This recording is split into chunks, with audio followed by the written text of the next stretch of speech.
trust you. Okay, so slightly less as exciting, but but equally as unfortunate, frankly. The city of Irvine has decided that they are going to jump into gun control. The Irvine City Council, specifically Kathleen Treseder.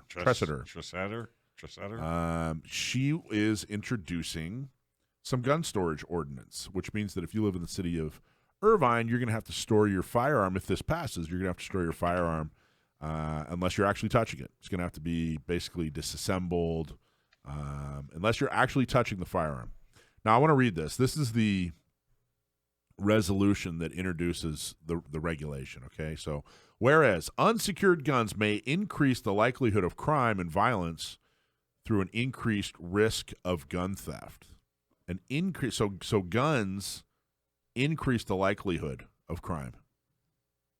Does anybody agree with that? Unless you're just vehemently anti-gun for, and nope. So someone is sitting around, it makes it sound like someone is, on the right path. They went to college and got their degree, and of course, they're keeping their nose clean, and they have this fantastic job behind a desk, and they're making good money. But here's a gun.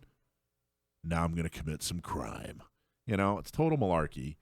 Whereas each year, an estimated 200,000 to 500,000 guns are stolen, and many are funneled into the underground market. Now, that's fairly accurate. I don't know about the number. Wouldn't mind looking that up to see if it really is 200,000 to 500,000 guns.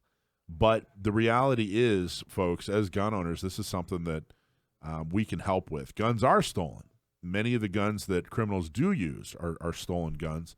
And we talked with our one guest, Mr. Shook, that if you don't take responsibility, the government will. So, of course, best practice, do everything you can to make sure your gun isn't stolen. It's not your fault if it is, but that's one thing you can do to make sure that these kinds of bad laws aren't introduced, and we don't have we're not giving them ammo. Is to make sure that you do have, do the best practices. Make sure you do, lock up your gun if you're not using it or whatever. Don't compromise your safety, but do everything you can to make sure that your guns don't get stolen. Access to unsecured firearms contribute to gun violence among children and teens. Access to unsecured firearms contributes to gun violence among children and teens. I think this is really interesting in that, what are they saying here? Are they saying that children and teens, become career criminals? Is that what they're talking about when they talk about gun violence? Or, what are but the more important thing here is they're asking to pass this regulation because children and teens could get access to firearms that are not secured. That's already illegal. I was going to say. That's already a state law, mm-hmm. right? So this is a lie. This regulation is not going to do anything. You think people that won't take the minute or the second or whatever the timing is to lock up your firearm are going to be willing to take it apart to be compliant with the law then? If they're going to disregard the existing law, they're not going to comply with their furtherance of making it more complicated. Exactly. Well, by the way, to be clear, you don't have to take it apart in Irvine, but it has to be secure. One of the ways to secure it is, of course, take it apart mm-hmm. or put it in a safe. But that's already state law. If children getting a hold of firearms is already illegal. Children and felons, it's already illegal. It's already illegal. So this resolution, this regulation. Well, who there should tell that person, excuse me, we already have that law. Well, we're going to do that, but guess how much they're going to care? Zero much. True. The amount that they're going to care would equal zero. Despite the safety risks, the majority of gun owners do not secure all their firearms. This is an accurate statement. Now, again, is this bad? So let's talk about what's wrong with regulations forcing you to secure firearms. In general, if you shouldn't leave firearms just laying around. That seems like a good statement. But that also is the premise of that statement is that gun owners are irresponsible. Number one, that's just something gun owners do, is just leave guns lying around. Number two, that firearms somehow are the cause of crime, and that's simply not true. Criminals are the cause of crime. But the biggest problem with these storage laws when it comes to firearms is it prevents, first off, they're completely unenforceable unless you're just going to send cops door to door. And, if you're not going to do that, then why would you have this law on the books? But second, if you do have, you don't have children, you're a single woman that lives at home, you leave your gun on the nightstand while you get ready for bed or something like that. You know what I mean? Like forcing someone to secure a gun when they have, inside their home, inside their castle, forcing them to change the way that they defend themselves, it could very well lead to someone's inability to defend themselves. So when you ask these questions like, oh, well, gee, you just want, guns just lying around, it's just okay for people.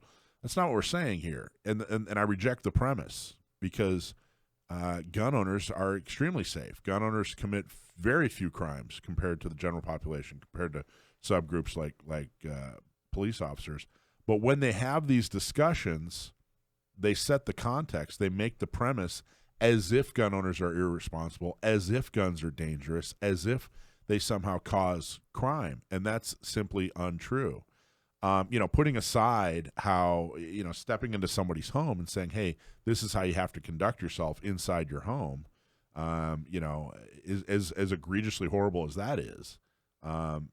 This whole thing is designed to make gun owners look like villains. That's really what it is. They can't enforce it. They're using language that, distorts reality. And that's the big danger. That's why we stand up to this stuff. It's not because we think that guns shouldn't be in safes ever, but it's because of what they're doing. Well, this isn't actually going to help anybody. It isn't actually going to, prevent crime. What it is actually going to do is it's going to further the narrative that gun owners are irresponsible. Right. And I think that's a huge problem. I think it's terrible.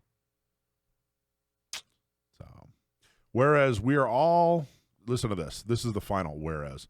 Whereas we are all safer when guns are stored, unloaded, locked, and separate from ammunition. In a block. Do you agree?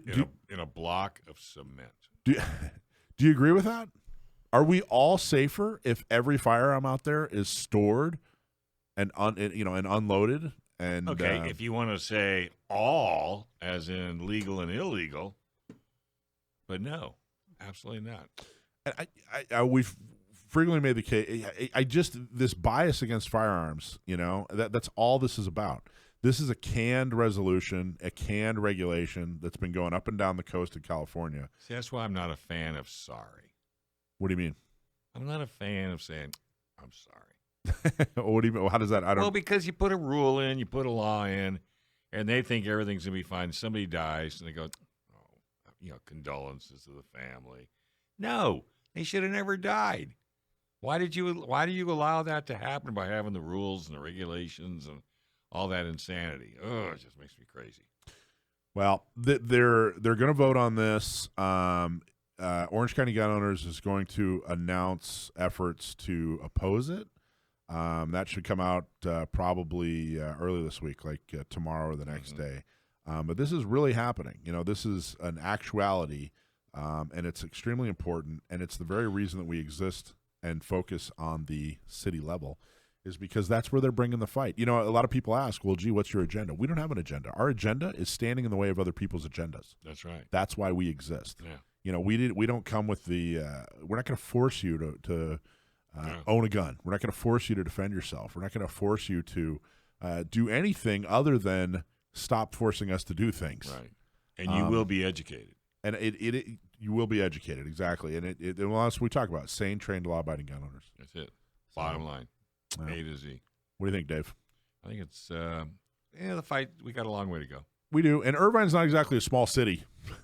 No, it's pretty big. No, but I'm surprised we have our foot in the door, and we still have our foot in the door. And things are changing. The demographics are changing. I think that 20 years ago, for people to suggest that Irvine would be passing, horribly restrictive anti-gun laws, they would be shocked. But here we are.